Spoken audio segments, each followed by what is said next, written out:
heard the roar of the engine come down the road. I saw the lights through my window, and I knew if anybody was coming down my dead-end street, that more than likely, if they weren't going to brake hard, they were going to end up in the river. I mean, he hit his brakes like as he was going off. He just barely, I mean, he heard a chirp of the tires and a loud crash and big splash. I immediately grabbed my phone, ran outside. Everybody was screaming because the neighbors were all outside. Call 911, call 911. I immediately called 911, ran down to the river where the man was just coming up from the river. I went to jump in, I got my coat off, and by the time I got my coat off, he surfaced probably about 10 feet in front of me. He was saying, I'm going to jail, I'm going to jail. And that was right after he came up out of the water as my neighbor was trying to help him. He was sitting on the embankment. He came up out of the water, and, you know, of course I asked him, you know, you all right, you all right? You know, anybody else in the car? And all he had to say was, I'm going to jail and leave me alone. I'm fine, just leave me alone. And then he started pushing him away, going, no, get away from me, I'm going to jail. And then everybody screamed, he's got a gun.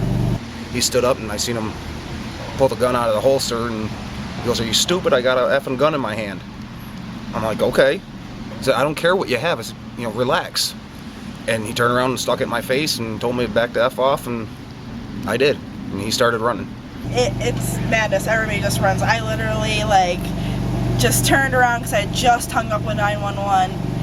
And I'm like, I'm either going to die for the ground in case he starts shooting or run to my apartment. I'm like, you know what? I'm going to run. I ran to my apartment, grabbed my cat, locked myself in my bathroom, and waited for the cops to show up because I didn't know what was going to happen. I didn't know who he was or why they were after him. Or I just backed up. My girlfriend was standing up on the street. Everybody else was scattered as soon as they heard gun, and she was standing up in the middle of the street screaming at me to get the hell away from him. And at that point, I just backed up to the top of the hill and watched him go down through, and that way I could tell the cops which way he was heading at least. But they found him right behind Neil Orsani's house. His house is going to be right behind mine, sort of.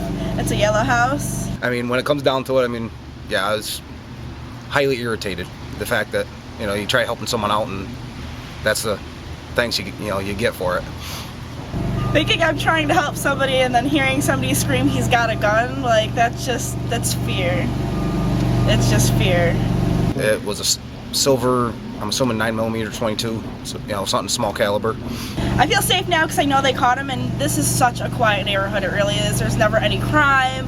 Everybody knows everybody, so it was just really like, oh my God, what's going on? It was a big shock. It really was.